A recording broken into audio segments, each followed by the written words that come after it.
ভোররাতে তাহাজ্জুদের নামাজ পড়া অবস্থাতেই মৃত্যুর কোলে ঢলে পড়ে হাফিজিয়া মাদ্রাসার এক ছাত্র। গভীর রাতে আল্লাহর আনুগত্যে তাহাজ্জুদের নামাজে দাঁড়িয়ে যেত যে শিশুটি, সেই শিশুর শেষ নিঃশ্বাসটিও থেমে গেল সেজদার কাছেই। ২৯ নভেম্বর ভোররাতের নিস্তব্ধতা ভেদ করে পুরো মাদ্রাসায় ছড়িয়ে পড়েছিল কোরআনের সুমধুর তিলাওয়াতের ধ্বনি।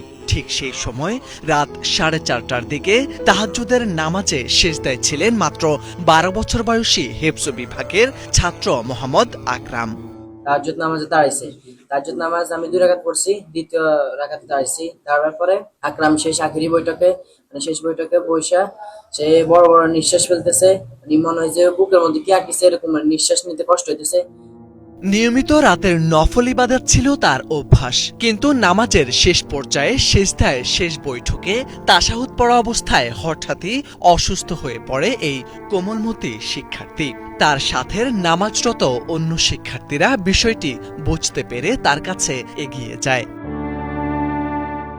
বৈঠকে তাশাহুদ পড়া অবস্থায় সহপাঠীরা তাকে ধরতেই তাদের কোলে ঢলে পড়ে আকরাম। শুরুতে সবাই স্বাভাবিক মনে করলেও ধীরে ধীরে বুঝতে পারেন তার অবস্থা ক্রমেই অবনতি হচ্ছে। সঙ্গে সঙ্গে কয়েকজন মিলে কোলে তুলে নিয়ে যান হুজুরের কাছে। এরপর শিক্ষক সহ ডাক্তারের কাছে নিলে জানতে পারেন মিনিট কয়েক ব্যবধানে নীরবে কোনো হইচই ছাড়াই মৃত্যুর কোলে ঢলে পড়ে আকরাম। আমি তাশাহুদ পড়ে সালাম ফিরাই, তাকে ধরছি, 2-3 বার ডাক দিছি, সে কিছু বলতে পারে না, মনে হচ্ছে ভিতর থেকে কথা আসতেছে। তারপরে আমি ধরছি, তাকে ধরে কোলে নিয়ে তার মামার কাছে নিছি। তার মামা আছে।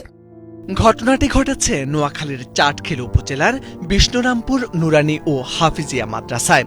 আকরাম লক্ষ্মীপুর জেলার কমলনগর উপজেলার মিজানুর রহমানের একমাত্র ছেলে।